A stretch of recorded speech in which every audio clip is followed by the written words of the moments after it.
walking around, I started coming back towards the house there, and I come across these tracks. I never didn't believe in Bigfoot. I never believed in it. I didn't believe in it. I never gave it any thought, ever, really.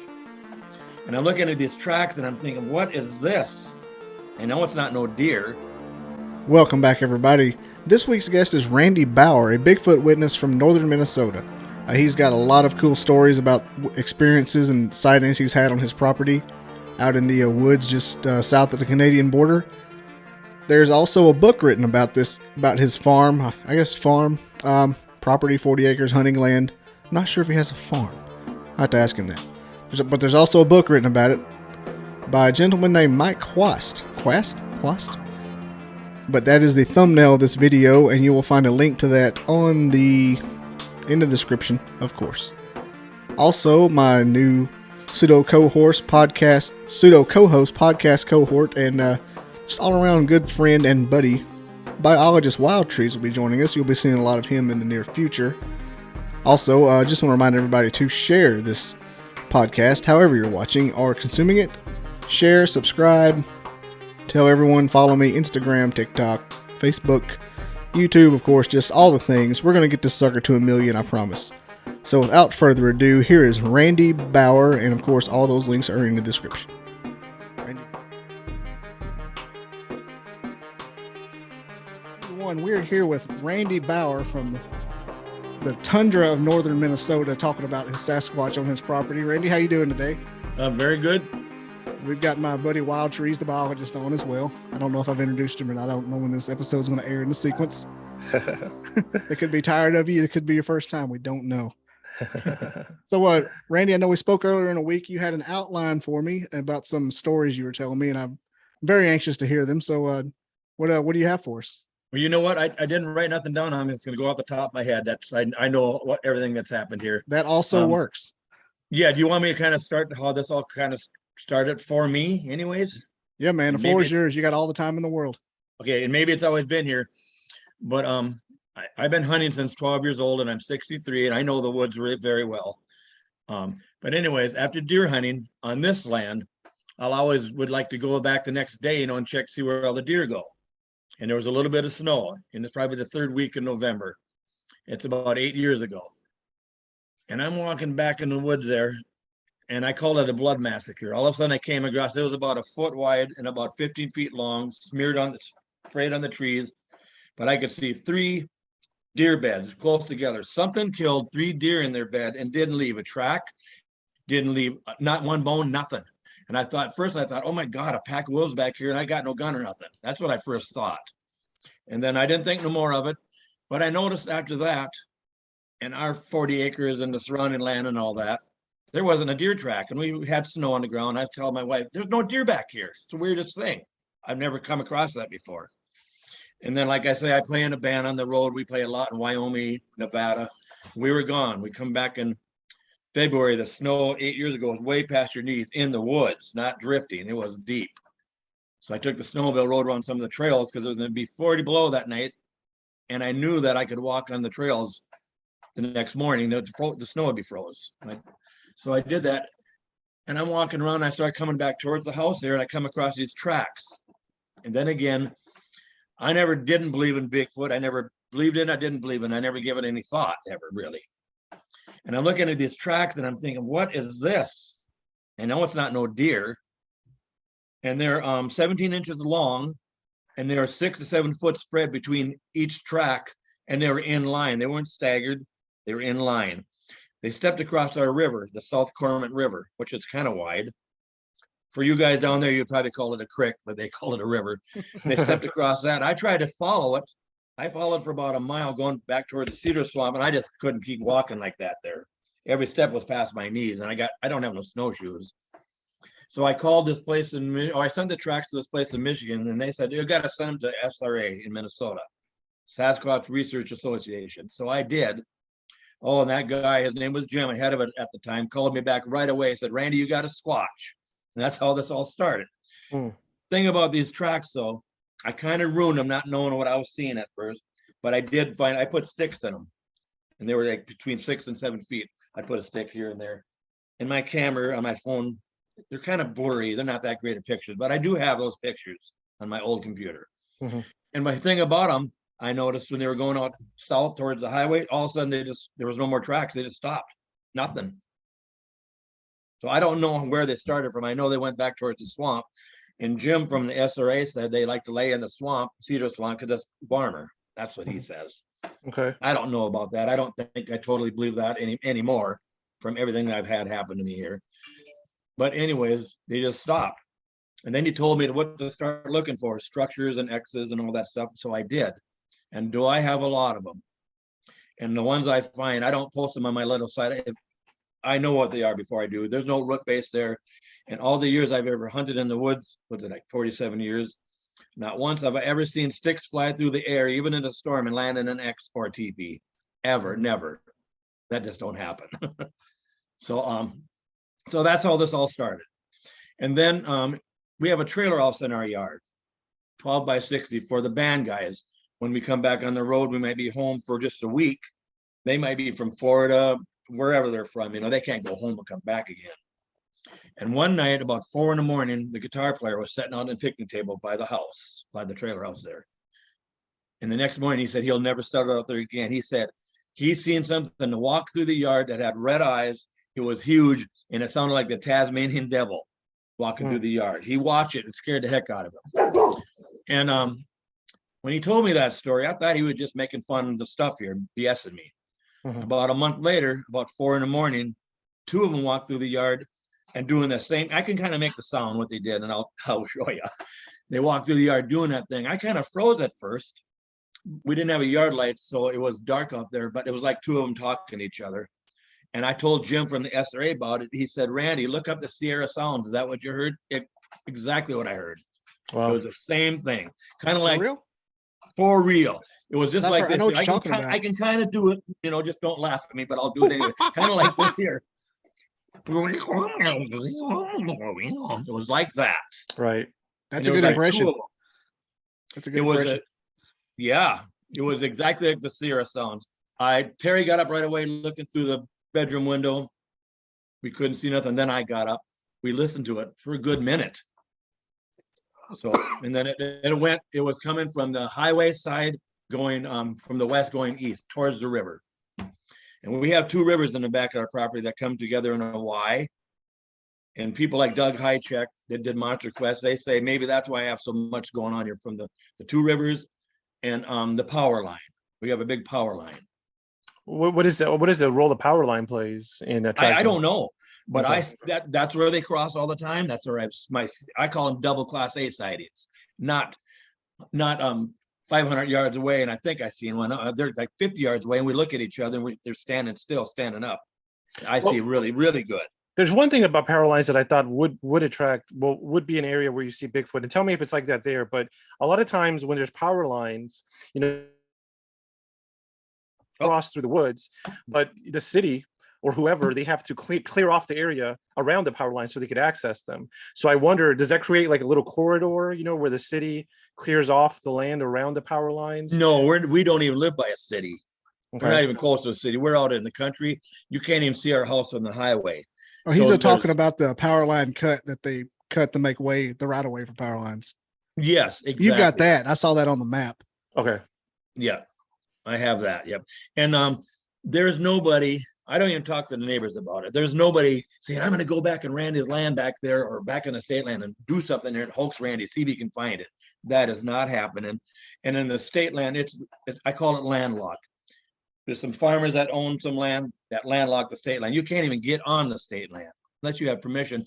There's only 2 other guys that hunt back there. They've been going it for 20 years. And I know them real good. We're friends. They're not doing nothing. And it's just me that goes back in there. Mm-hmm. Okay, where do you want me to go from here? Now we got the basics of what's going on. Well, I have a question real fast before you continue with the story. Okay, so the structures they make, the X's and the teepees, what do you think is the purpose of that? Is that just like art? So does it have a practical purpose? Why do they do these structures? Okay, here's my answer to that. Okay, I'm going to say this. I know a lot about Sasquatch or Bigfoot, but on the other hand, I don't know nothing about them. I don't know why they make them. They also make the letter V, and I'll tell you about that too. Okay. Make the letter V, and that's something new now that I've noticed. I don't know what they are because some of the teepees are small. They can't be underneath them. You can't even exactly. fit underneath them. Okay, a lot of the X's are right by a really heavy deer trail. Maybe it's a saying, hey, this is a good deer area. Maybe that's what it is. Okay. I don't think it's a border, but I had a friend of mine. He was one of those black op guys from the Army, retired, and he kept bugging me to send all my structures to him in the coordinates. So I didn't really know how to do it, but I kind of did it, and he mapped it out. He passed away now, so I won't get his mapped out, but he mapped it out and said they totally followed the line of the river. All the X's do. Oh, okay. So that's something. And he said if you wouldn't do that, you would not be able to see just walking in the woods that they're following how the river goes. Okay, so not really. It sounds like a good hypothesis then that Yeah. they're marking a spot. Just it reminds me of hobos. Like hobos had that hobo language, when they would back in the day, they would ride the trains and they would write like signals near a house, whether it was a good house, whether they had good home, like food and stuff like that. Yep. Yeah. Oh Okay. yeah, that's crazy how they had the little rock markings outside. Yeah. Okay, I'll tell you that my first time I seen one, and it was not on Class A sighting. This was about 6 years ago or so. I always referred back to Jim. He used to be head of the SRA. Now he's kind of not into it anymore. He lives in Montana now, not Minnesota. He said, Randy, you got to go up there and start gifting them. I said, well, how do I do that? He said, well, they do apples, he said. So I would do apples. I would bring my four-wheeler all the way out to the state land. This is before the one farmer bought it. Not the state land, but bought the 120 acres my uncle used to own. And he fenced the thing, so I can't even go back there with a four-wheeler now. Anyways, I'd go back there with a ladder, aluminum ladder, and the four-wheeler, and 6 apples. I'd cut them in half. And the reason I did the ladder, so I could put them up high in popple trees. There's not a lot of branches on the bottom. So if a raccoon crawled up there, I could see scratch marks. If a bear did, I'd see a scratch mark. And I put them up high in the branches. They were gone every day. And one day there was a deer stand there, and I thought I'd sit in it. And it got close to evening dark, like maybe a little darker than now. And I seen one out of the corner of my eye cross a little trail. I seen it was huge. It was massive huge. And I sat there for a little bit, then I got weirded out and I left. But the apples were always gone. Okay. Always gone. Then I decided I'll do another area. I quit doing that area. And then I put apples on the teepee. There's a massive teepee back there. And that'll be another story I got to tell you. They never did take them when I was in that teepee. Nothing ever touched them. No, bear didn't touch them. Nothing touched them. No. So I don't know. So I quit doing that. And cameras don't work. Right. Cameras, well, they don't work here anyways. Right. Anyways, well, so I had a question. Another gifting area. I had a question about the cameras because I wonder if this would maybe give me some limited success. Maybe. Okay. So I understand that, you just set up a camera and you point it right where you want to shoot. I understand that doesn't work. Right. But I was thinking, what if you get a mirror, and you put it up in the tree, right? You point it to where you want, and then you point your camera at the mirror and not at the area. So it's done. And what were the Mike Quast, the guy that wrote the book on my place here, you know about that, right? Yeah, Bobby showed me the link to that. Yeah. Okay, Mike, the guy, he did that there. He put mirrors up there and camera on the mirrors. All the mirrors got busted. And his camera got totally smashed in mud. Okay. Got it. And I don't want cameras out here no more, but he talked me into it. I said, okay, try that in a different area. Here's the reason one of the reasons I don't do cameras. Doug Hychek asked me, Randy, put a camera back out in your gifting area, one in my gifting area on the 40 acres here that I don't even, nobody knows where it's at even. So I did. And just try one more and just say, hey, can we get a picture of you guys? And I always say you guys, whether female or male, I say you guys. Can we get a picture of you guys? But it's only for me and Doug Hychek. We won't show it to nobody. But then I said, if you don't want a camera ever here, you got to give me a sign that I will see that I can recognize it. You don't want cameras here no more. So I did that. I come back the next day and guess what? There was a Y stick about that big around, about 15 feet tall, laying on my camera. There was no storm, no wind, nothing like that there. Now that is not a coincidence to me. Nope. And it can't be. I mean, it's not. Interesting. Yeah, and so I don't do cameras in that area no more. And I might when you do were a camera in the state land, and that's another story. But I won't do cameras on the acres here. And when you were asking them, were you saying this out loud or were you thinking it? I say it out loud. Okay. I talk to them every day out loud like that. And And go ahead.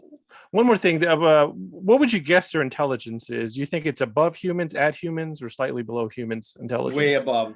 They're not, in my opinion, and I only get my opinions from my experiences, and I've had lots of them, and I can't take my experiences away.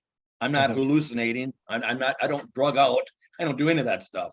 Sure. It's real. And all my family has seen them, had a lot of stuff happen to them. It's real as me talking to you right now. Right. Where it's hard to believe. Yeah, maybe it is hard to believe, but it's real. Okay. I believe that they're flesh and blood. Okay. When they're on the earthly plane. I have over 30 envelopes of hair. That's that. Can you see my hands? Yeah. That's that long. Red. I got black hair. Well, I've got them in the high line poles, the power line poles. And I've got them on my upside down tape on the power transformer. I've got them in the barbed wire fence he's got back then on the top rung. Well, there's no cows back there. There's no horses back there. And cows don't have hair that long, and there's no cows back there. Now, what else is it? Right. So I take it with the tweezers and I put it in an envelope. I got them here. I've never give them to anybody. I just have them. Okay. Okay. I believe that they're flesh and blood when they're on earthly plane because they leave tracks, they leave hair, they kill deer, but they're more than that. If anybody believes, they're not some damn primate, big old gorilla running around in the woods. I do not believe that they are not that. Okay. Because if anybody believes they're just that, you can't explain nothing. You don't explain anything. How are they hiding and all that? How are they hiding back in my pop and my 40 acres here? When I'm talking to them and they do something I asked for them and there's no leaves or nothing on the trees, how is a 10-foot, 1,000-pound animal hiding behind a tree? Right. They're not. When I can see almost the whole quarter mile through the woods there. And then I asked them to do something and the next day they did it. Right. I mean, I don't know what's happening there. Are they in a different dimension? I don't know that, but if somebody could prove they were, I'd totally believe it from all my experiences I've had here. Interesting. Okay. So you think they're above human intelligence, and then you also think that part of them is flesh and blood, but you don't think they're a traditional flesh and blood animal. I think they're traditional flesh and blood when they're on the earthly plane, when they're here doing their thing, but I think they can pop out to something else, pop in or whatever. So tying that in and out. Tying that in, we were talking the other day, Randy. You're talking. You said you saw one manifest from a portal, or not just me. I had witness with me. Okay, I'd like to hear that story. Beginning. I'd love to hear that. Okay. Me and John Badger, one of the SRA guys, 2 years ago. We went back to a deer stand there. The SRA guys were here camping. They're camping on the 40 acres. I'll put them in different spots there. And me and him went back to one of my deer stands. And he brought a brand new camera, brand new SD card, brand new batteries, and I brought a jar of peanut butter and some apples. About 50 yards away, and we're right in the woods. We're not on looking in no field or nothing like that. We put about 50 yards away in my one gifting area. We strapped the camera up. We made sure it took pictures of us for reference, and put the peanut butter down and the apples where I put them. We get into the deer stand. The deer stand's only made for one person, so I'm kind of like crunched up there, and he's sitting in a little chair there, and we're sitting there about 11:30 at night, about 50 yards away, maybe even closer. I see a doorway. I don't know if you can see my arms. It's bigger than a regular doorway, wider and taller. Okay. And I'm looking at it, and it's so dark, me and him can't see each other, but I'm not saying nothing. I'm looking at it. It looks like the northern lights, reddish, orangish, greenish, bluish, yellowish light, kind of flickering. The whole thing is doing that. And I'm looking at it, and I'm thinking, I take my glasses off, rub my eye. Am I seeing that? I'm saying to myself, put them back on. Yeah, I'm seeing that. I say, John, you see that? He said, yeah, I've been watching it too. All of a sudden, two big orbs come out of that. And they go over towards our gifting area, my gifting area there. But everybody says bipedal, so I'll say it. Bipedal footsteps. We hear the footsteps in the leaves. We can hear them walking, but it's still an orb-like thing. Okay. They go over there. A few minutes later, they come back, but the one has not formed back into the orb. I see the red eyes, the cone head, the shoulders, arms swinging back and forth. The other one is already into the orb. They go to that doorway thing. They go in there. It's all gone. Wow. So we're excited. We stay in there until about 1 a.m. Nothing else happens. We get our red flashlights. We always do red. Our red flashlights go over to the tree, get the camera, The peanut butter's gone. The apples are gone. The SD card is wiped clean, and the batteries are drained dry, and they're brand new lithium batteries. Right. Nothing on there. Not even the picture of us when we set the camera up. Mm-hmm. Wow. And that happened. And then he was there. He's seen the same thing I seen. So you heard them crunching before they materialized? When they came out of that doorway and they're in the orbs, their head like part was in the orb, but we could hear the leaves crunching, the footsteps walking. And we heard them walking back. The one wasn't formed in the orb. We seen the head, the cone head, the red eyes, the shoulders, arms, and the other one was already formed into the orb. They go to that doorway thing and it's gone. Was the doorway Now like a there's- straight up square, or just like it was like a oval, the shape of it? What? The doorway? Doorway was like a doorway, Really? just So like it's a like doorway, but bigger than the door me and you go into. It was taller and wider. almost like there was technology being used. Oh yeah, that's what I'm saying. That is my experiences. So that tells me they are not just flesh and blood animal. Now I'm not dissing Dr. Meldrum. He seems like a nice guy. I've talked to him on the phone and all that. Because we were going to do a conference in Wisconsin, helping this casino get one together. Now, and I understand what he's saying. He says those things have to have this many calories to survive. Okay. Well, he's basing that off of grill or whatever he's basing off of. That's a real live animal. He can't, how can he say that? He doesn't know. Maybe those things don't need any calories to survive. He doesn't know that. He's never even seen one. He's never seen what I've seen. So, and I know I get really adamant about it, but I'm going to be because it's the truth. Well, have you You know what I'm considered? saying? Yeah, no, definitely. I mean, the things you have experienced definitely don't sound like, you know, a bear or like a flesh and blood animal. I'm not saying it's a bear. I'm just saying it doesn't sound like an animal like a bear. But I'm just wondering, you know, they're reported all over the world. Do you think it's possible that some of them in the world are flesh and blood, and some of them are more than flesh and blood? Yes, it is possible that. Of course it is. Like John from the SRA and a couple of guys that have been here have had a lot of awful things, scaredness happen to them. They think I might have more than just Sasquatch here. Mm-hmm. That's what they're saying. I don't know. Now I got to tell you a couple other stories that you don't know about, and you might have read it. No, you haven't got the book yet. No. Okay. Overnight delivery. 2 years ago, I'll just give the beginning of the story. I'm in Bemidji. My granddaughter's really big in the rodeo thing, and it rained really bad. So my daughter Rachel asked me, "Hey, can you take the 1-ton truck and the big flatbed trailer and go home tonight and leave your pickup with them and bring 25 bales back?" So I did, and I have the 9-year-old with me in what's she then 4 years old or 5 years old with me. So I said, yeah, and I take the 1-ton of big flatbed trailer, come to my house, and I get in the driveway. I said, "Oh my God, Rachel's got my keys. My house is locked. I can't even get in my house because I only had one house lock key, and she had it with my pickup." So I find a crowbar, and I kind of jimmy the door open. I get in. Okay, the house was locked up. Nobody's coming in our house. I come in the kitchen there, put a new computer, in fact, the one I'm talking on now, on the table. And I pick it up. What the hell is this? It's all wet. I turn the light on. Something come in the house, took an ice cream bar out of the freezer, opened it up. It melted all over, but the stick was on the opposite side of the table. How does that happen? Right. It doesn't happen. And if I would have left the ice cream bar on the table, well, the stick would have still been in with the ice cream bar. Right. There's more to the story. So get the girls to bed and all that, and sleeping in the bedroom there. I go into my bed.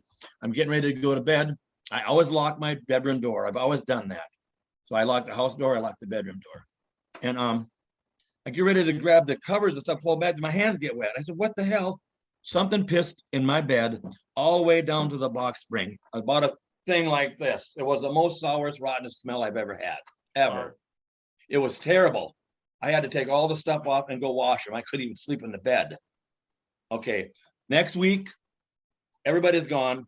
My wife was working up on Lake of the Woods, up by Canada on this island, Oak Island. A summer job, it pays well. So she's up there doing the waitressing and the cabin cleaning. I'm home all by myself. There's nobody here. I go to bed. We got a golden retriever. And when she's always barking a lot of times and looking out the window, and maybe it's a deer, I don't know that. I can't see. But anyways, about 4 a.m. Now remember, my bedroom door is locked. About 4 a.m, she's viciously looking out it's like French door. one door, little windows, you can glass things.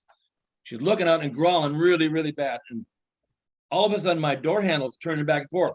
Like this here, I can hear it, but I freeze. I'm froze. I can't even move.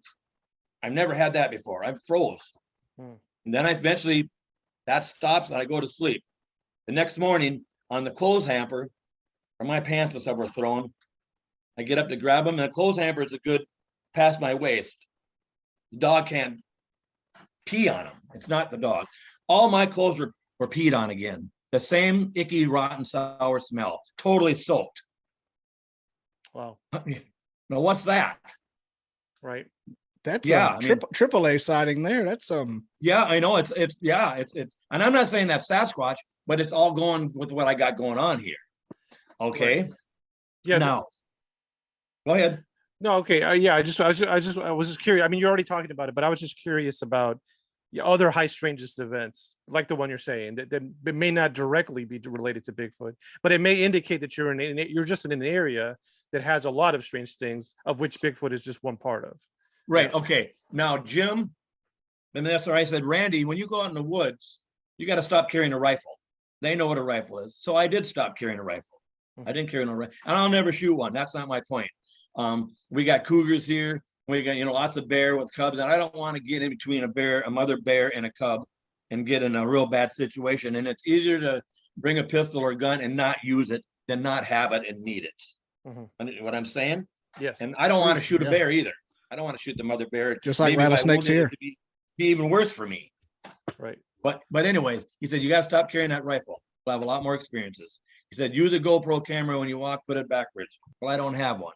He said, well, then take your phone and go like this as you're walking, just go like that and take a picture every once in a while. So I did that. I did it a whole bunch of times, and I felt like an ass saying my name and talking out in the woods, by myself. But I did it. I said, hey, this is Randy. I'm harmless. You know me. I'm just looking at your stuff and walking around. That's what I said it a lot. When I got back to the house here, nobody's here again. I'm sitting on the couch looking at my phone, all the pictures I've taken. And I said, oh my God, I got 3 Sasquatches on my picture. I'm all excited about it. And just as I said that, something pounded on the side of the house. It shook the house. It was the loudest thing. I got startled and said, ooh, somebody's at the door. And I get up walking, and all of a sudden it says in a female voice, Randy, just like that. Oh, there is somebody there. I go out there and there's nobody there. But there's a white handprint on the side of my house where they hit. And now Jim said, did you hear that actually, Randy, or was it in your mind? I said, there's nothing there. It must have been in my mind. You know what maybe they're that telepath thing to me. I don't know, but I definitely heard it. And those 3 Sasquatches that are on my phone picture, I never download somebody else's pictures on my phone. It's for I got so many pictures now, I don't need to do that. It was somebody else's picture. Somebody, I can't even think of her name right now. Oh, it'll come to me. It was her pictures. I don't even know how they got on there. Now, last year, I'm walking back in the woods. Now, the closest where the oat fields are, where somebody, does combines oats and then they bale the straw, they're like 2 miles away. You got to go out a mile to the highway, or almost 2 miles to the highway from what I'm going to tell you, and then a mile down. So that's almost 3 miles away. I'm back in the woods in another section of state land, a new section for me. And all of a sudden I see all these red willows broke over, and it's all flattened out, and it's all full of straw. Well, how does straw get back there? That's the weirdest thing. And then I found a pile of, I'll say crap. And it was about that long and about that big around. And I'm excited about, oh my God, I got the real deal here. I'm going to take a picture of it. My phone instantly goes dead, and it was 100% charged. Instantly goes dead. So no picture on there. I get home. I'm going to go back the next day. It's all gone. But when they bale those big round bales, they wrap it with a nylon webbing. I found that nylon webbing wrapped around a tree about a half mile away. Very odd. Sounds like Skinwalker Ranch. Good Lord. Oh, yeah. I'm not done. I could go for a whole day and not repeat any stories. I got so many energy. I got so many energy drinks. You do? Oh, I don't like them things. Make me. Me neither. But I have to have them, or I'll die. Well, you can see how hyper I am normally. Imagine if I drinking them things. Yeah. Whenever we had that phone conversation, my desire to have this podcast went through the roof. I was like, man, this is different. So this guy's one of us. Yeah. Okay. Here's another incident. Go. Not last year before, Brian Glenn. He's one of the guys from town that has seen the Sasquatch here. And he's had the infrasound here, gotten sick. Anyways, it was in the daytime. I had a couple of musician friends from Nashville come here, and they're into the Bigfoot thing, and they wanted to see some structures and stuff like that. They've never seen one, but they wanted to see that stuff. So I take them back to the state land. Brian Glenn says, Randy, I'll just cross the little creek there and go to your one deer stand along the fence line and set in that. I said, yeah, that's fine. So we go back in the state land. I'm showing them all this stuff, and they're all amazed. And we start coming back. We get about 100 yards, and I'm yelling, hey, Brian. And those guys are yelling, Brian. And it keeps turning the head, looking at us and stuff. And I thought he had a black beanie on his head to make it look like a cone head. That's what I thought he had on. It was kind of cool. And we get closer, and I'm yelling at him, and it's looking at it, turning around, turning its head, looking. And the other guys are yelling at him. Finally, I said, forget about him. He knows how to get back to the house. We get back to the house there, and he's sitting in his pickup. He wasn't there. I don't think that was a Sasquatch in the deer stand who would flaps it. I think it was one standing and looking at us, what I think. Interesting. I can't. It could be about the same height as a stand. Yeah, the stand is not no 17 feet up. I didn't use all the ladders. It's one of those portable 2-man things. It's about maybe 9 feet up. Yeah, I was going to say that totally checks out if it's a portable one. They don't go to full 20, 15 feet. No. And okay, that's another incident. Okay. A lot of stuff happened 2 years ago, and a lot of stuff happened this year, but I'm going to go to the 2-year stories right now. The SRA guys wanted to camp. So they had 3 different spots they wanted to camp out on the 40 acres. And when I would go back in the woods or to my gifting area, I'd say, hey, I got some friends coming up here. They're harmless, but I want you guys to scare the hell out of them. Don't hurt them, just scare the hell out of them. I kept saying that every day for that week. So they got there on Friday. Saturday morning, the 2 guys let me think here. On the east corner, the northeast corner of the 40 acres here, they had a cooler. They had a little camping table. They had a cooler with the lid on it with latches on it. Well, they got up, and the one guy said to the other guy, because he had 2 tents there, well, did you already eat? He said, no, I didn't eat. Something unlatched your cooler, took the lid off, set the stuff on the table. That's one thing that happened. There's nobody trespassing and doing that. That was about 6 in the morning, so it was almost still dark. And the other guy, he's a wildlife biologist. His name is Andy Piper. He used to be part of the BFRO when it first got going and all that stuff. They had, he said the Sasquatch hitting their tent that night about 3 in the morning, walking around and hitting it. And here's what, if I was out there camping, I would get out and look. They got scared up. They wouldn't get out and look. They just laid in their tent listening to it. Yeah. And maybe I wouldn't either. Maybe I'd freeze too. I don't know. Okay. That happened to them, those 2 guys, those 2 areas. Okay. And then Sunday morning, Todd, he's kind of the head of the SRA now. He froze. Something walked around his tent, hitting his tent. He could hear the footsteps, but then behind that came wings flapping, really loud and heavy wings flapping. Yeah, that's when he really froze. And then it was gone for a little bit, and then it came back again. He never looked, so he does not know what it was, but it really scared him. In fact, he wouldn't camp there no more. This year he wouldn't camp there. I don't know what that was. I don't know. I do believe that ravens have something to do with Sasquatch. Okay. Because a lot of times I'm back in the woods there by myself, and they follow me. And they circle me and they follow me. But here's why I think that. Last year when that Andy, about midnight, him and his son walked around the 40 acres, and one walked in front of him, crossed in front of him. They could smell it. It was about made him throw up, he said. And they seen the silhouette of the body. It wasn't too far, crossing from the North 40 into our 40. The North 40 is my daughter's place. So anyways, the next morning I told the book writer, which I call him Mike Quast. I said, Mike, let's walk to where that Andy's seen that Sasquatch, see if we see anything. So we walked down there. It's not too far from our yard of our house. We didn't see nothing. We come back, we're standing by my pickup, and right where we came from, a raven comes lower than treetop level, and flies right above our head and hovers and looks at us for about 3 or 4 seconds, looking at us, and then turns around and goes back. Now that's really weird. Last year, about 4 in the morning, I'm by myself again. I hear a raven squawking right by our yard, and it would not quit, but I couldn't see nothing down there. So then when I got up that morning, something had killed a raven, tore the head off, all that was left was the feathers and the feet. The body was gone, the head was gone. Now I know what the raven squawking wasn't the one getting killed. It was one watching his mate get killed. Now what does that? Wow. Here's another thing. We came home last year, and then in our driveway there was a skunk. Legs are still there. It was crawling, really suffering, but his back end was all tore out.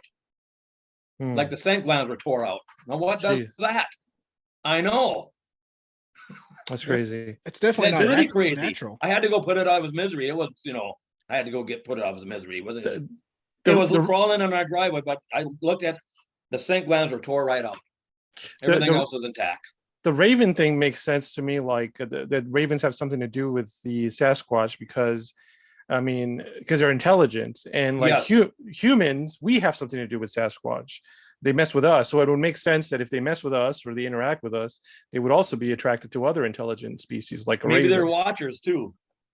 If they are more than flesh and blood, and some of them are, maybe they're watchers for Sasquatch. That's true. That's true. Is the raven the only animal you've ever known them to interact with? I've heard reports of them interacting with coyotes. Oh, there you go. That's a David Parker right there. Yeah, and he last said they were night, taming them. Yep, and the night before, about 4 a.m, the coyotes were going really crazy around here. They're even really kind of eerie to sit outside and be in a deer stand that late, hearing them coyotes close to you. Kind of weird. Yeah, I know that. Now another time, me and John Badger were sitting in that same deer stand. This is before that portal thing happened, and about midnight, we kind of got bored. It was getting kind of cold, so he said, "Let's go back in." We're going back in, and we're walking along the fence. Everything all fine? Yeah, I think my app got hot. Oh, I don't think y'all missed me at all. That was weird. Yeah, it just went off for like a split second, and then it came right back on. Is what I heard. The recording. No, I'm gonna call it a AA sighting. Was it like 3 or 4 years ago? I had to go to Minneapolis to play with this one band. And I had polished my pickup all out. This is a Dodge Hemi. It's copper color, so it's nice looking. We fancy tires on wheels on it. I didn't want to go down my muddy driveway, so I thought I'll go down the power line because at the end of the 40, there's another approach in the driveway. It's not a driveway, but there's an approach where I can come out to the highway. So I'm doing that, and the 40 acres, square 40 acres is 1/4 mile by 1/4 mile by 1/4 mile by 1/4 mile. On the next 40 acres, I get down to almost the end of ours where that approach is. I see something. It's massive. It's red. And first thing is that a 4-wheeler down there? It was kind of off in the bushes. I said, no, that's not. That's weird. And my class A AA sightings have always been when I'm not trying to see one. That's what's always happened. When I'm not looking or even thinking about it. But anyways, I get out and, oh my God, that's the Sasquatch down there. It's kneeling down. It's down on its down, So I'm walking close to it. And I get about 50 yards from me. It stands up and we look at each other. It's red. It's a brownish red one. And after my encounter was all done, I went home quick, got a tape measure. It was standing behind some little popple saplings like that, little ones. So I measured them, pulled one down, measured it. That was 8 feet tall. So this thing was a foot taller, and that was a 9-footer. Wow. And we did get a track of it. I got a casting of it. Darn thing busted in half, but I can glue it together. But we figured it had a dual claw, so it wasn't a foot. I think it was the knuckles and a wrist, and this was the thumb. That's what I got. Interesting. And it's 16 inches long. So I think it was laying like this here. Okay. Like that there. I think this was a dew claw, because it's like I said a dew claw thing. So it was like this here, and you can see this like that. So it must be the knuckles here and the thumb and the wrist back here. That's what I think it was. Have you ever seen them go on all fours? I've heard of that being a thing. Nope, never seen it. But here's the thing: when I was getting closer to it, and I got excited, oh my God, that's a Sasquatch, and I'm really seeing a good sighting of one. I go like this, look down at my shoe for some reason, look up, and it's gone. So I don't know how it walked off, but okay. And then last year, my wife had to go up to her daughter's place to help her paint some rooms. I had Bristol was 10 years old, Madison's 5 years old. She said, don't take those kids out to the woods. And I said, no, I won't. But after an hour or so, we get bored. I say, hey, let's just take a walk down the power line. So we're doing that, and I had forgot my phone. I said, to myself, I don't need my phone. We're just walking on the power line. We get halfway down our quarter-mile thing, and I see something on the next 40 acres by the power line pole, about 4 feet away from it. And it's massive. And the first thing I say to myself, I don't remember a tree there. And I say, well, of course there's no tree there. They cleared the power line years ago. There's no dead tree down there. And on our power lines, there's a black plastic wrap 10 feet up. This thing was even with that. This was a black one. It was a 10-footer. And I swore I was not going to take my eyes off it. We get 100 yards from it. That thing is massive. And like a dummy, I turn around and say, girls, get up by me. And did that there. When I turned around, it was gone.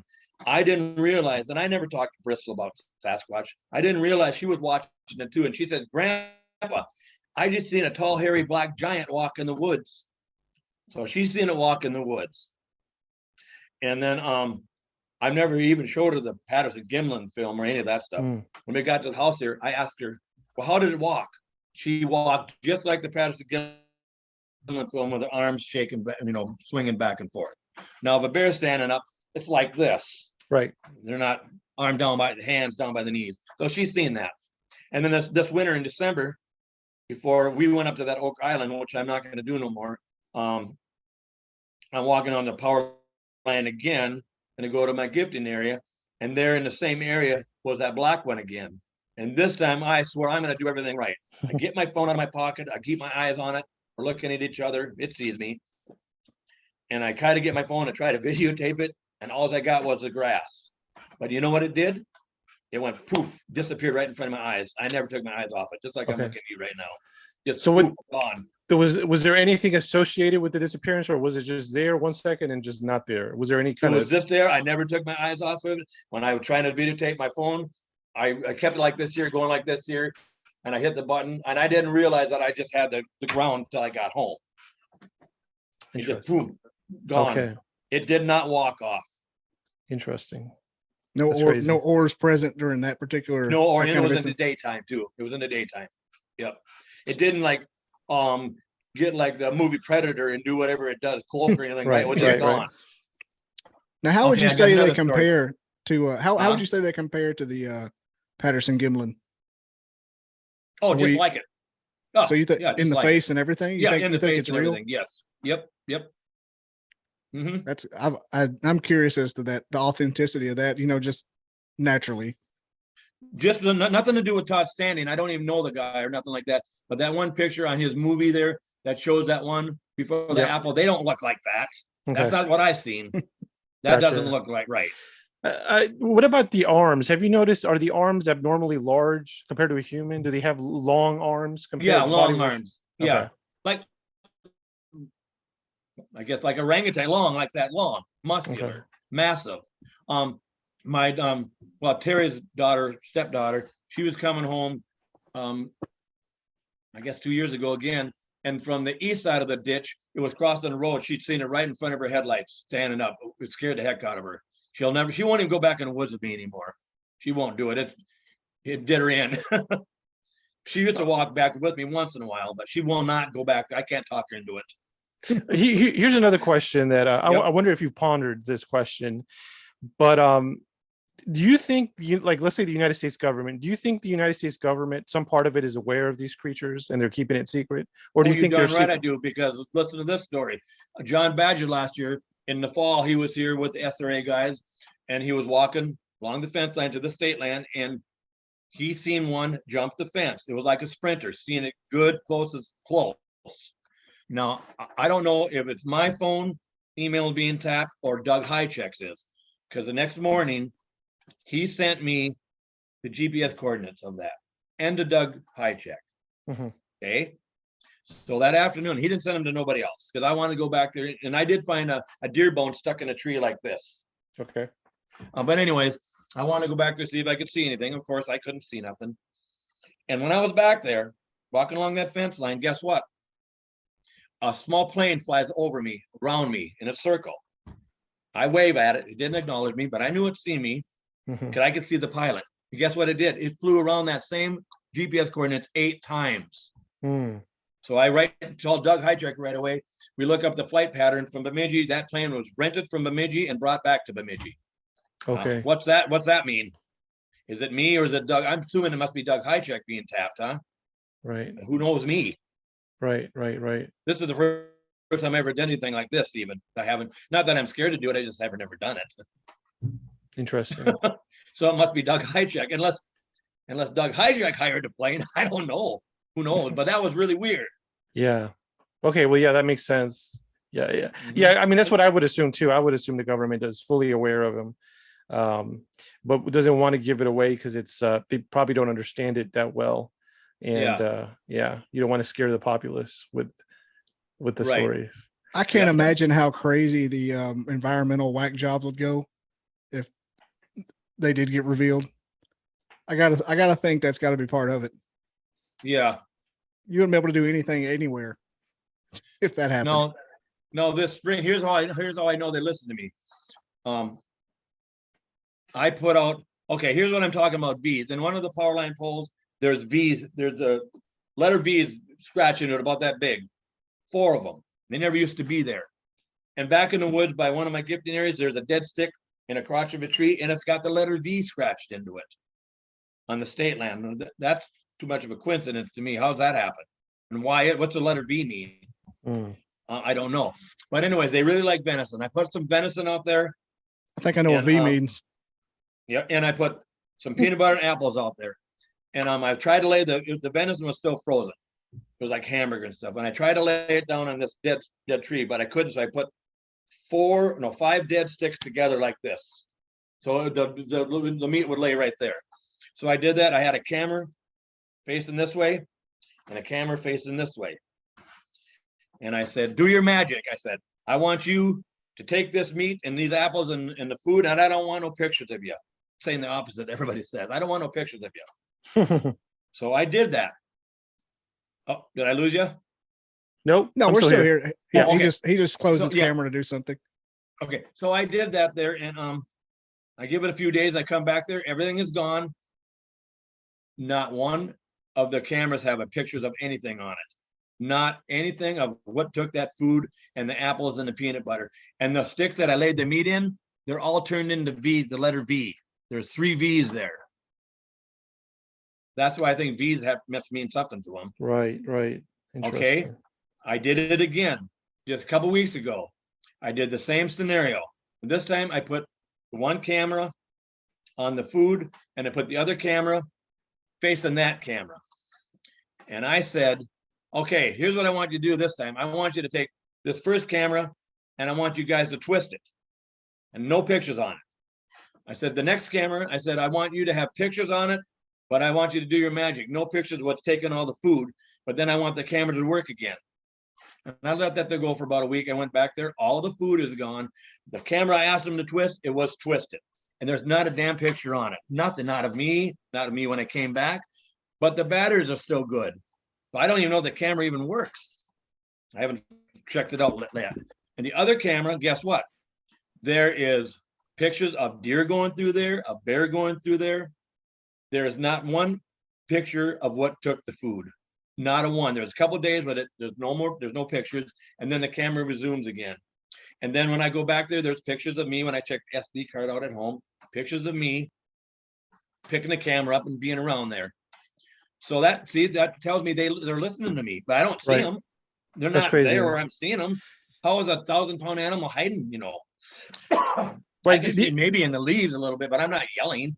The implications of what you're saying are basically like if you're in the woods in an area known for Bigfoot, that basically be anywhere at any time because they could turn invisible, and they could basically go anywhere at any time because they have the portal technology as well.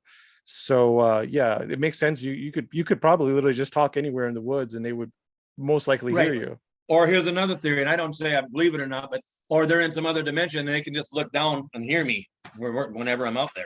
Right, that's true. And I kind of believe that one, but I don't know. Right, no, that makes sense. But the other thing I was going to say about the X's and the V's, why that makes sense. Well, I don't know, both of the X and the V, they kind of have a central point of attention. Like the X, it's got the middle. That's kind of like X marks the spot, and the Yeah. V is kind of like an arrow, like Yeah. the point. So they're both kind of like indications of area. Maybe that's what they're also very simple shapes.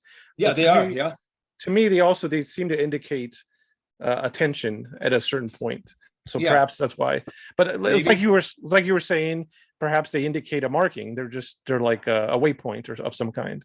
Right. Or maybe they're making fun of humans because we're all so thinking, what are they? What are they? And maybe they think it's funny. Who Right. knows? I don't know. Okay, I got another story to tell you that happened last year with me. I'm Tanner. That's Terry's son. He's 30 years old. John Badger and Mike, the book writer, all do lots of researching. It's hard for me to explain it to you, so you got to really pay attention to this one. We're Right. back in the woods, and we're walking, checking out the state land, and they want to go eventually to cross the Beaver Dam and go to the Cedar Swamp area because there's a lot back in there, and I don't take too many people back there. In fact, I've only been there once this year. But anyways, we're coming back, and we're walking west in the state land, not going yet north to the river. And there's this massive teepee there. It's been there a long time. And Mike, the book writer, says, "Oh my God, look at that teepee, Randy." I said, "Mike, that's the one you always see. It's in the book." "Oh yeah," he goes. I won't say much more about that. But anyways, so we're sitting there we're taking a break. We're taking a break. They're drinking some water. And I say, okay, there's no leaves on the trees. It's in December. You can see maybe less than 25 yards away, you can see this big massive pine trees, like 3 or 4 of them. And you can see the fence line. Plain as day, you can see it good. And they say, "Oh yeah, we want to go." So I said, "We got to walk north." And I could walk those woods in the dark and get to the river if I had to, And so we walk a good 60 yards, and most people can't keep up with me.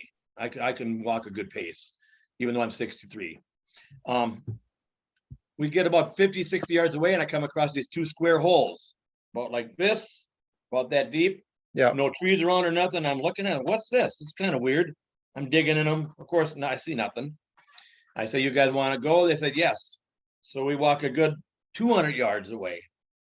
And I'm ahead of them. All of a sudden I say, "Oh my God, you guys got to come over here. There's another teepee here. I've never seen this before."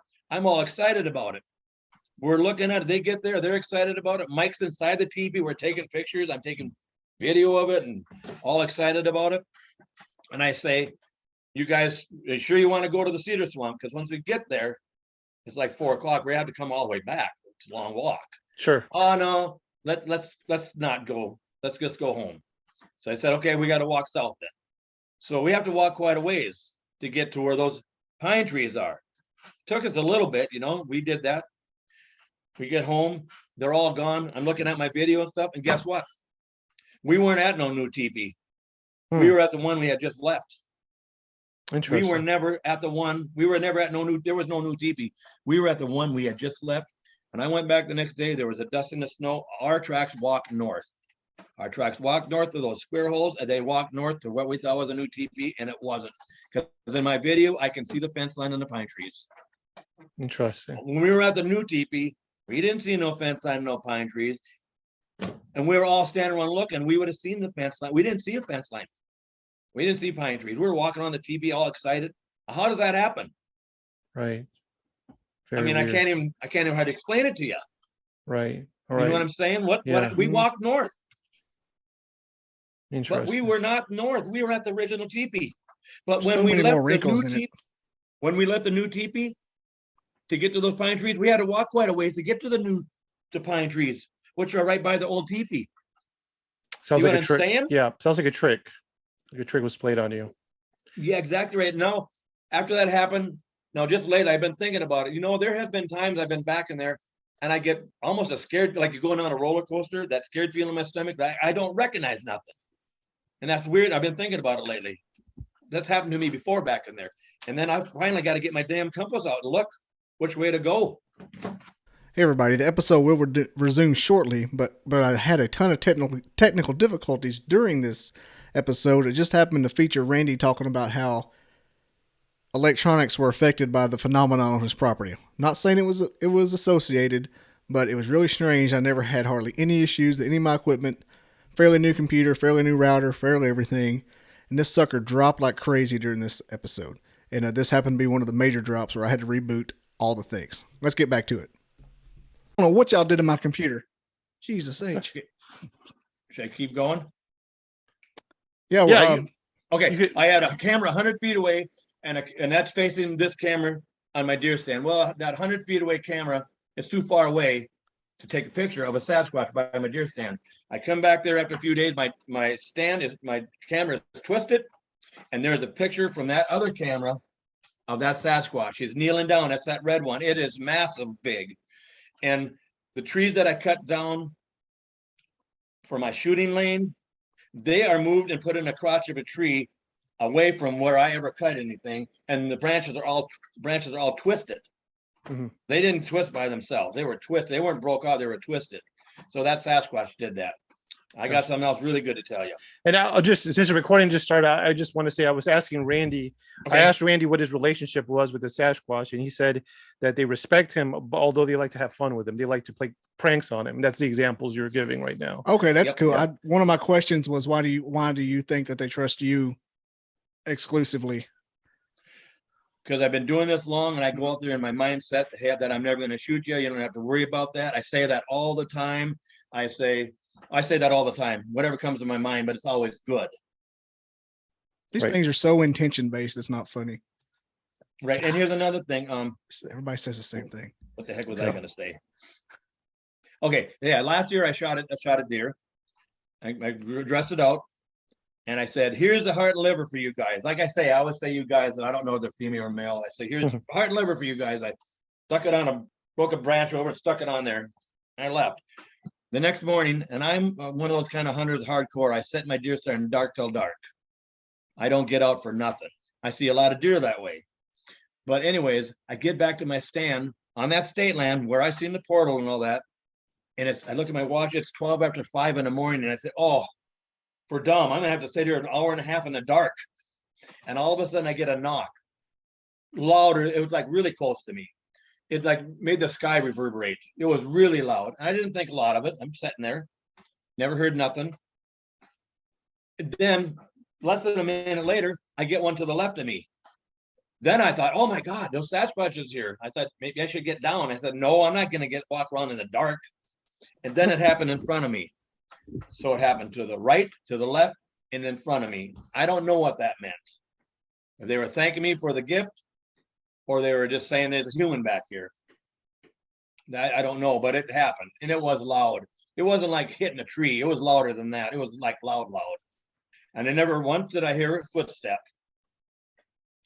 Did wild trees leave us?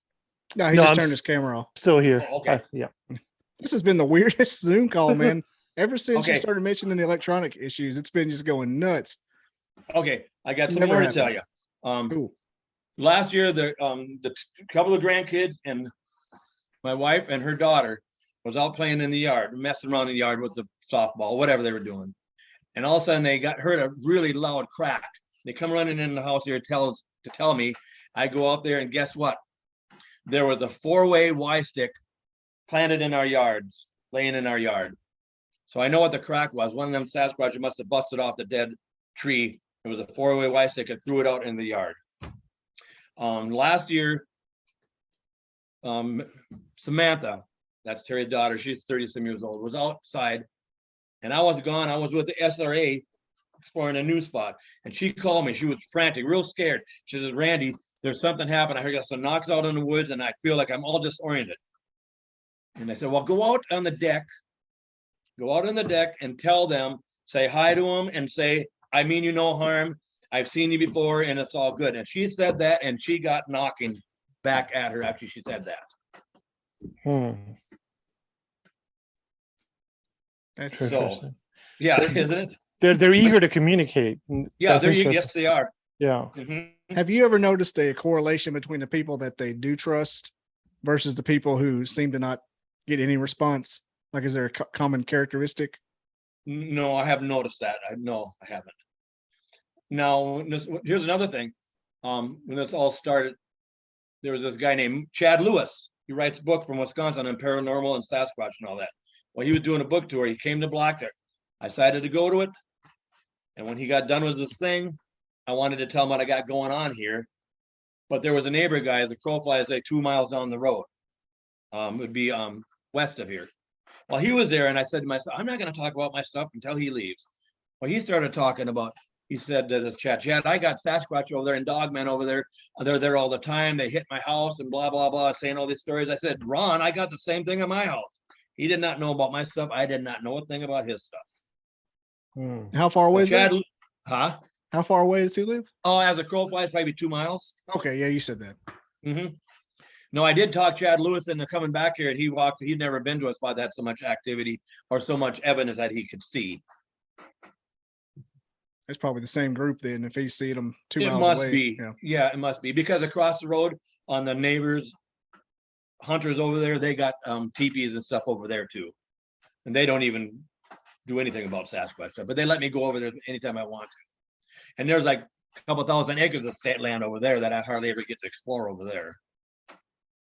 Now I'm gonna I meant to ask earlier, we're talking about the twisted cameras. I saw the pictures of that. Mm-hmm. The white fingerprints. Oh, did you? Yeah. Have you ever touched the white fingerprints to see what it was? Is it like dust or goo or? You know, it doesn't rub off. Ooh, so it's like, man, that's different. That's like almost like electrical shock kind of thing. Something like that. Yeah. That makes any sense to. I'm not sure what you would call. You know how something gets. Yep. I don't know. I can tell you something too. We were talking about food. I know what they don't like here. They don't like bananas. They'll take oranges and they'll peel oranges like a human would peel. They peel them. All the peelings are laying down there and peel it up nicely. Take that, grade 8 people. They don't like bananas. Yeah, they don't. The banana will go rotten. The banana will sit there and get black and black. They won't ever eat it. BFRO. Yeah, right. Hey, they don't like bananas, BFRO. Kill it. Get rid of your grade 8 theory. I guess we're on the thing here. I won't mention no names, but I think it's so dumb. Yeah, I got kicked out of their group a long time ago for saying a theory exactly what you just told me. They said it wasn't allowed. Oh, really? Yeah. Ever since then, I've been out to get them. Really? I'm like the Antifa to BFRO. Yeah. I don't even watch those shows too much because no, I don't need to. And here's another thing I don't do. I don't do knocking. I don't do whooping. Right. I don't do all that. That's another thing. I don't do any of that stuff. I don't need to do it. They're here. I don't need to trick them and see if I can get them to come to me. I don't do any of that stuff. I was having some ideas that they're not wholly original ideas of mine, but it just seems to me that these Sasquatch that you're experiencing and other people have reported similar things. It seems like they have a lot in common. If you take away where they live and how they look, they do seem to have a lot in common with like a gray alien, whatever the aliens are that abduct us, because they have portal technology. They could disappear. They could go in your house. Mm-hmm. So I'm wondering if there's one of two things is happening. I'm wondering, number one, is it that they're two different, they're distinct. The gray aliens and the big Sasquatch are actually two different things that have similar adaptations. That's one possibility.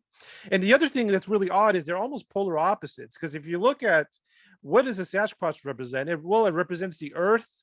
It's very earthy, like down to earth, low technology, other than their portal. It's kind of low technology. And then what do the grays represent? Well, they kind of represent technology, highly advanced artificial things. So they're kind of on the opposite end of the scale. So one hypothesis is that they just have the same technology, but they are distinct things. But the other thing that I'm really thinking is, what if they're the same thing and they're just putting on different masks? Because it seems like it doesn't seem out of the realm of possibility that these Sasquatch, not only can they disappear, but they could totally change the way they appear to us. So I don't know. I'm just wondering, what are your thoughts on this? Do you think they could be the different things that have the same technology, or could they just be the same thing? And I think what you said is, I'm open to anything because I don't know. Mm-hmm. Yeah, I think they could be. Yes, I do. I don't know about the alien thing, but I would not believe it. Yeah, I'm open because I don't know. I'm not like some of those guys. Oh, it's not that. Well, I don't know what it is. You know what I mean? Yeah, no, definitely. And I'm not big in the religious thing. Something. I'm not big in the religious thing and the Bible person, all that. But that's good though. And sometimes I'll say to people, sometimes it works, and they say, "Oh, there's no Sasquatch. I've never seen one." I'll say, "Well, do you believe in God?" They'll say, "Well, yes." I said, "Have you ever seen God?" "Well, no." "Then don't tell me Sasquatch ain't real because you haven't seen one." Right. The same thing. Remember my theory of the biological suit, that Oh, that's true. the Bigfoot could be just an astronaut suit for the Greys. That's true. That's true. That's true. That makes a lot of sense. It'd I make got something else to a tell hell ya. of a ghillie suit. Okay, I got something else to tell you. When I was having all this stuff going on, the SRA got me 8 cameras, just the kind of security camera you can put in your house or whatever. And I had one out our bedroom window, looking towards the east, where there was a lot of stuff happening. Remember I got a security light out there, and it was always coming on. The dog was always barking ferociously out there. And one morning, and it goes right to my email, to my phone. And one morning, my phone vibrates. I take it out. Oh my God, look at this! And you could see it on my pages there. If you scroll through there, there's a dog forming, or it's unforming, or it's like the Predator show. You can see the face, the eyes. You can see the legs and everything, but you can see through it. Whoa! Did you see that? I saw it. You did? It's like the 3 of the same pictures, but they kind of, there's like a little white blob in the corner. No, no, it's not that. It's you can see the dog face. It looks almost like a husky dog. Oh, I had to look again. I think I know what you're talking about. Okay, anyways, I said, Terry, look at this. And as I was gonna hand her the phone, it vibrates again, and there's a massive Sasquatch on my phone. I really get excited. It's huge. And I say, Terry, I got a Sasquatch here. And I was handing her the phone goes dead. I said, oh crap, my phone went dead. I plug it in, it pops on, and 75% charge, and that Sasquatch picture is gone. Wow. Mm-hmm. Look, this is It's more trickery, more games. It sounds like. Yeah. Here's something that just came to me while y'all were talking. What if, you say the technology of the doorway, how it looks, it's not like natural doorway, it's like a doorway, 90-degree angles. What if, like, the Greys and the Bigfoots and the Dogmens and the what have you, the little people that everybody sees, what if there's like a technology that exists like in the 4th dimension that's sort of like, lack of a better word, Microsoft, how everybody has the same baseline. Right. And everybody uses that same portal. It's really dumbing it down. I'm just saying, like, everybody has it. Like, we have Zoom. That's how we talk like this. And everybody has cell phones, and some people have different packages. Like there's iPhone portals and Android portals. Right. It's like a common technology that it's out of our reach, but in another dimension or another planet, it's readily available. Yeah. And the angel talker, the medium I talked to last week, for lack of a better word, was talking about how they're eons beyond us, not Sasquatch, but whoever they are. When we say they, like ETs, aliens, or eons beyond us, so they could just snap. It could be quick. They could be right here, and they're messing with my damn router, which is evidence that's happening. That's just what makes me think. And following up with that, try not to ramble here. At Skinwalker Ranch, I bring it up every podcast because it's starting to be a theme. They I told you about this one, Wild, but they were shooting they were doing a star chart of the area where the anomaly is in the sky. And when the anomaly got close to a certain star, that star came out of the local database of the phone and wasn't there anymore. So it kind of reminds me. I've seen that one. Yeah, that freaks me out. I have to turn the lights on when that episode comes on, because that's real. I got something. You just said the same thing happened. Really? Like, you just said the same thing. Like, the Sasquatch picture was gone. Yeah, it was gone off my phone. From your local. That freaks me out more than that freaks me out more than The Exorcist, quite frankly. And okay, there was a psychic person that came here. He's a friend of the book writer. I call him book writer, Mike Quast. And he brought her here, and she said, "Don't tell me nothing about anything or any on this 40 acres." And we start walking up the power line. And she takes off running. She goes to one of the teepees. There's a small teepee. She goes right to it. I didn't say a word about it. Then she runs over to my main gifting area, goes to that, and she says, "Don't ever bring the kids out here at nighttime. It's not good." She says the red Sasquatch I seen, the brownish red one, does not get along with the black one. She says there's she said there's some other kind of spirits, earth kind of spirits. I'm not saying that, I'm saying the wrong word. They're earth spirits or something. There's a lot. Yeah, I know what you mean. There's a word. I'm not saying it right. But it means earth spirit. But yeah, it's a different word for it. But it essentially means an earth spirit, right? Yep. Elemental? Elemental. She said there's a lot of elemental spirits here. She's going to see lots of them. And God, we have lots of orbs. You'll have to look back on my page there. there's orbs that swarm all over. There's orbs that come to you. And one night, me and John Badger sitting in that same deer stand, and I got this night vision binoculars, these cheap things. But I looked at them. I could see orbs all over. I couldn't see them in my eye though, but I could see them with the night vision. Right. Interesting. Yeah, I was just thinking about okay, like I'm stuck on this idea that the Bigfoot are the Sasquatch are lying to us in a lot of ways, because I read this research paper recently by a scientist called Hal Puthoff about ultra terrestrials, and basically he was saying that it's highly likely that the UFOs we see are actually from this planet. They actually live in the ocean, but they want to remain hidden, so they perpetuate the lie that they're from space, because that diverts our attention. It makes us look in the wrong place. Now, Bigfoot obviously wants to remain hidden, obviously. So I don't see why that same kind of thinking wouldn't apply to them, you know? So I'm thinking like, perhaps they want us to believe, oh, these are earth animals. They look like apes and they live in the forest, because they're trying to divert them, the reality of what they really are. They're trying to trick us, because a big part of me thinks that, like, you know, Sasquatch and Bigfoot are two things for sure. Sasquatch, Bigfoot, and UFOs is that, number one, they want secrecy, that they're very secretive, and number two, that they have technology. So I always thought it was odd, the idea that they would give up the biggest secrets, which is basically what they actually look like. That's a really big tell. So I'm really stuck on this idea that what people think gray aliens look like and what people think Sasquatch look like, that's not their actual form. Because that would be giving up the biggest secret. This is like, what do you actually look like? That's a lot of information. Yeah, so it sounds good. So I'm under the impression that, yeah, these are real things, but they don't actually look. Their true form is not a Sasquatch, and their true form is not a little gray alien with a big head. Yeah. What's the face look like?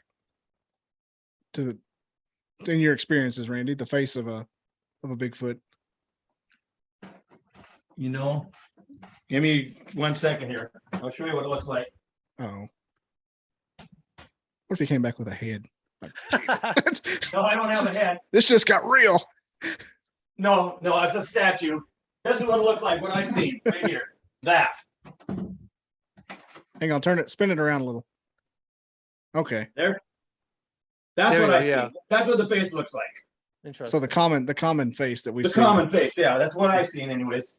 How about you say it looks like Patty elsewise? Otherwise? Yeah, it does, yep. Mm-hmm. Interesting. Now I got a picture. Mm-hmm. I don't know I can even say it on this thing here. And I never posted it.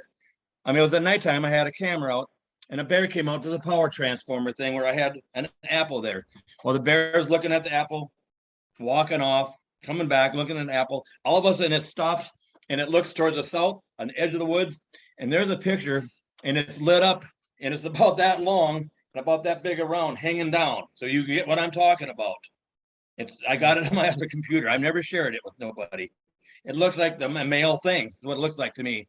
It's what other people say too, because the bear stops and looks at that, and then it gets out of there. Right. So I don't know what that would be. It wouldn't be no bug. Right. I'll have to send it to you. I was going to mention also about the hair. I have, I really don't think, as far as hair analysis, I really don't like the genetic testing for a number of reasons. Number one, genetic technology is not even at a place where it's really that reliable to begin with. It's very finicky. Number two, genetic testing works really well if you're trying to see what something is, but it's already something we have a reference to. It's not good when it's something brand new. But alternatively, what I think is a better use of hair would be a scanning electron microscope. So basically, this is a super hyper magnification, thousands of times magnified, because we do have databases of hair and we know what it looks like. So I think that would be a lot more beneficial. Mm-hmm. And I do have access to a scanning electron microscope. Now, unfortunately, it covers the way the ones I have access to works. It covers everything with a fine gold dust. So it makes everything gold plated, because what it does then is it shoots a bunch of electrons at it, and that's how it makes the image. So I could get the hair back to you, but it would be covered in gold, which might be a plus. But if you ever want that type of analysis, that's what I recommend is a scanning electron analysis. Sure. Here's the thing about it. I have so many envelopes of hair. How do I know I might send you one sample of hair and that's a deer? I know it's not deer. I'm just making an example. That's just a regular animal. And I didn't send you the one that is the real deal because I don't really know for sure. I never seen them leave the hair. But I got a lot of hair that's that long. I even got hair on some trees that have been broke over, like the normal Sasquatch break thing, and it's got fat on it. Okay. So either that's a cub that climbed up there and broke two trees exactly the same, or it's a Sasquatch. Right. It's one or the other. It wouldn't be anything else. Interesting. Yeah. Well, deer hair is not that long. Oh, I have one more story. Not one more. I have another story. I got to get this one in there. All right. Go for it. 2 years ago, or maybe 3 years ago, we came back from Wyoming. We did 40 days in the mountains there for an elk hunting outfitter. We never left. That's 9,300 feet up, me and Terry, the camp cook, and I was the one who got the firewood and all that. When we got home, I'm walking back to where that deer stand is, where I had the portal, and there was a couple really good buck scrapes there. And I've never really hunted in that stand. I thought, oh my God, I'm going to hunt in this stand. But that's real close where I got a gifting area. I had a little blue teddy bear, a little kid's flashlight, and a rubber bracelet, little kid's rubber bracelet. And they were not touched. They hadn't been touched for the whole summer. I just left them there. And so I think, I'm going to hunt here. So, you guys deer hunters? Mm-hmm. Okay. So I went in town and I got some stuff so I could make a mock scrape, my own mock scrape. And I did that there in another spot close to my deer stand. And I did that. I think they got mad at me. Because I was in a hunt there. Okay. Because when I came back after I made that mock scrape for a couple of days, I came back there. The teddy bear was thrown about 20 yards out of this little circle I had made. The flashlight was busted in half. And the rubber bracelet was busted in half, and they were thrown out. And I found a juvenile track back there. So after I found the track and seen all my stuff was thrown out and busted, I decided to cast that. I come back the next day with the casting stuff, casting it. I had a scream at me. It was like blood curdling. The scream was awful, louder than heck, and it screamed at me 3 times. That's just what I'm thinking. They got mad at me because I was in a hunt there. I bet that the stuff you put in the mock scrape. Yeah. That year I'm hunting in that stand. I hear a snorting coming. I think, a buck is coming. No, it wasn't. About 15 feet from my stand, tail down and not running, but scared, ears pinned back, like scareder than heck, was a doe walking by me, but under the chin was blood. Now what does that? And then it goes on. I watch it walk off, and a couple minutes later, I hear the same thing again. And I think, the buck is trailing the doe. It was another doe, ears pinned back, tail between its legs, and the bottom here was all blood. Oh, what does that? I've never seen that before. Not 2 in a row. No, I know. Maybe just one. And there was no shots in that morning. I had never had no shots yet. So nobody shot a deer and wounded it or grazed it. Not that. Now, when you made your scrape, did you use something like Tink 69 to put in it? I used to use Tink 69, but now I use that golden estrus. It just that if there any kind of biology at all, like you said with the urine in the bed and whatever, that's got to piss them off. I bet that has something to do with it. Yeah, because I never hunted in that stand. I just sat in for the Sasquatch stuff, and I'd never done a scrape before. And they were mad. I know they were mad because they broke all my stuff up. They broke it. That flashlight was only that big, so that would be hard to go like that and snap that flashlight. That's concentrated pheromones. You'd have to almost bite it. It was snapped in half.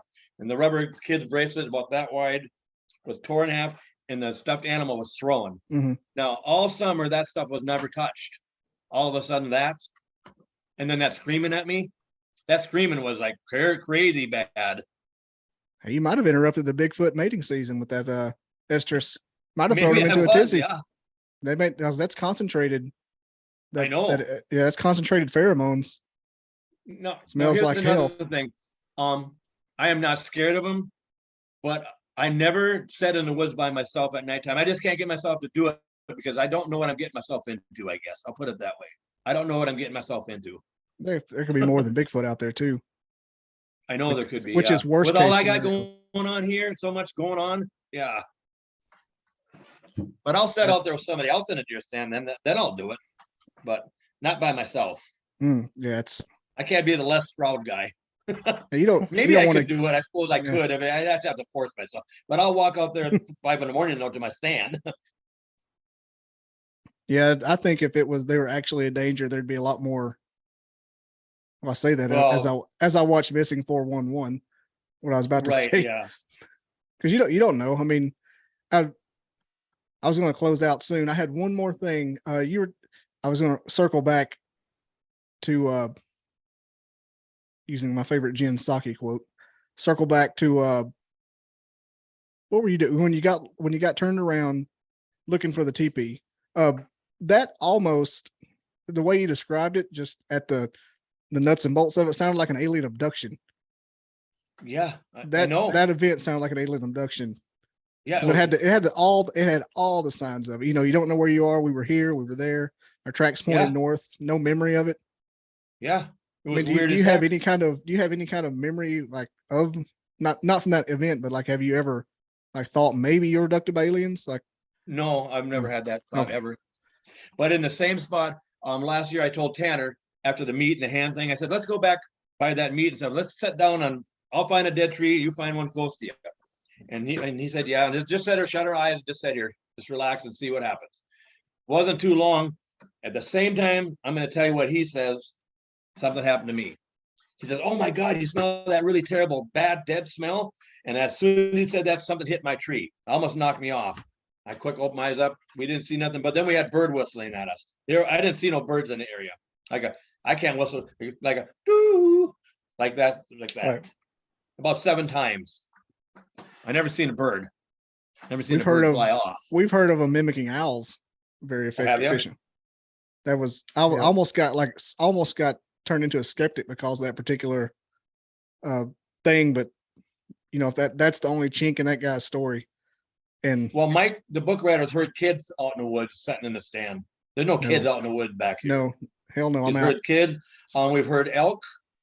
We've heard horse whinnying. My daughter has horses, but not horses. Where we heard the whinnying, there's no horses there. But I could see them being mimics in that respect.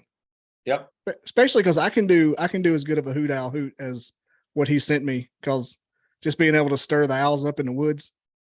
It's always. And what about all the deer kills I got where they pluck the hair out? They pluck the hair out of the deer. It looks like snow laying on the ground. Like a deer rug on the ground. It looks like a deer rug. It's like 2 or 3 deer. Yep. And there's not a bone. And I know what wolves do not clean a total deer up, and there's nothing left. There'll be a bone here or there, and part of the rib cage. Do you know what those pictures? Do you know what those pictures look like to me? I grew up out in the sticks. Everybody had cows and horses and stuff. Whenever people would drag a dead horse or a dead cow off, it looked just like that. It would have the same imprint of all the little critters, you know, toting stuff off just a little bit, and the hair would look like a big rug. That's what that looked like, minus the bones. Huh. Usually you see femurs and shit that no one picks up. Yeah. Here's the thing though. We're here until almost January, and then I walk the woods all the time. There's none of those deer kills there. And then I get back in the spring, there's still snow on the ground, and I find those deer kills. So it had to happen between January and March, beginning of March. So when it's cold out, that stuff's not going to rot away then. Is there anything? And how about that? How about where I got tracks in the snow that start and end? Yeah, that's crazy. Start in that fence line. They start. How did they start and how did they end? There's like 25 of them. That's evidence enough of that portal technology, or at least a cloaking kind of thing. Yeah, it's got to be the port. It's got to be the portal technology for sure. Is there any particular action you take to stimulate activity? Like if somebody wanted to go try it out in a national park, you know, no gun, no nothing, maybe a bag of apples, like anything you say in your mind, or deep breathing, box breathing, anything like that? No, then I don't do any of that. I just think nice thoughts about them, I guess. Okay, yeah, that's a thing. I mean, they're very intentional based. That this happened to him twice. I'll just tell the one story because the second story is the same. Unless you got to go. No, we got time. Okay, the SRA, they asked me, Randy, can I leave a camera down in this one corner down here? I said, okay. So they left the camera there, and they left a bag of apples in the crotch of a tree, full bag of apples. Now this is really a weird one. And it was there for about a week or so. And one day I'm coming through the woods on the 40 acres here. And I'm not to the apples yet, not to where they left their camera in their apples. And all of a sudden, I see a bag in the tree, an empty bag of apples, the same bag that they had for their apples. I see it in the tree and I said, oh my God, those guys, they snuck another camera in another spot and they didn't tell me about it. And it's hanging in the tree. And it's not ripped open on the bottom, but it's empty. So I'm looking around for another camera, looking around. I don't see another camera. I don't find one. So I go to their spot. That bag of apples is gone. That took that bag of apples, emptied it out and hooked it about 75 yards away in another tree. So they opened the bag with the string. And guess what? There's not one picture of what took those apples. Nothing. The same thing. That's why I say cameras don't work. Interesting. Oh yeah, if they can, They don't work here anyways. Yeah, I mean, yeah, I got half arms and stuff like that. You know, I'll have some stuff like that. It's not the world evidence, you know, but I know what it is. What about that one picture of yours with the back has the Sasquatch back in it? I think it's a Sasquatch. Mike Quast, the book writer, thinks it's a Sasquatch. John Badger from the SRA thinks it's a Sasquatch. I don't know. What do you guys think? I don't know what else it could be. Okay, here's the thing. It's so weird. I found a deer killed right there before I put a camera there. And this is on not the state land. This is on the private land. I found a deer kill there. I said, well, I'm going to put a camera here. This is before I decided not to use cameras anymore. And guess what? That's what I got on my camera. And guess what? That deer was gone. The deer wasn't drug off. I would see drag marks, and you know, it was gone. Nothing. Nothing. Yeah. But the first thing, if the stomach was ripped open and the heart and liver was gone. That's when I put the camera on. The heart and liver was already gone. Nothing else was done to it. And then that picture's on there. Yeah, the back had Wild Trees. Did you see that picture? I have not seen that one. No. I'll have to forward it over you'll to have you. To see that one. Okay. It's definitely not a bear's. Definitely not a bear's back. No, it's not. No. It's huge. It's got the human back. It's got the two the spine in the middle with the tenderloins on the side, for lack of a better word. Wow. I'll send it to you. Yeah, do it. Do you, Wild Trees, do you have any more questions for Randy? I think we're going to try to wrap up. So no, that's about it. I guess I would just say I'll email you about the interview next week. And then what I like to do is I have this video game called Microsoft Flight Simulator. So sometimes when I have a guest talking about their story, that video game, what it does is uses satellite imagery. And so like you could fly a plane over it. And so if you could give me just like a general, a location so that I could play that video. I'm not going to disclose what the location is, but at least people can see what it looks like while you're telling your story. If that's okay with you, I think it's okay with me. Yeah. Okay. Yeah. Okay. Well, that's great. That's the coolest effect I've ever seen when you do that, by the way. Oh, thank you. Yeah. I was like, it's next level. This dude didn't pull out the AI on us. Yeah. Like those guys from New York that they got some kind of Sasquatch program going on. I can't think of their names. You know what I'm talking about? They're out of New York. I'm sure I've seen them. Oh, I know you have. I'll have to get the name and then I can tell you. They were all excited about coming up here. They want to know what size rifles they should bring. Oh shit! No. Yeah, I know it. No. Years ago, I was guys that are from they're looking for the smoke wolf. Have you seen those guys in that one show? Is that the Hillbilly Mountain Man? What? Is it the Hillbilly Mountain Man, West Virginia? Yeah, no, I think that's kind of fun to watch. I think it's funny as hell. God, it's more scripted than Duck Dynasty. Yeah. Well, all right. I'll let you get back to it. Don't go to the TP after dark. And thanks for being on, Randy. I want you back. I want to come up there. I don't know how far away Minnesota is from Alabama, and it's college football season, so I can't do it just yet. We'll pull our resorces and we'll go together. Yeah, you guys are invited up here. Yep. If my truck didn't get 9 miles per gallon, I'd say I would drive. All right, y'all. Have a good night. Wild Trees. I'm sure we'll talk later. Randy, thanks for being on here. And this is not this is not the last you're seeing of me. Nope. Okay. Bye. Take it easy, fellas. Bye.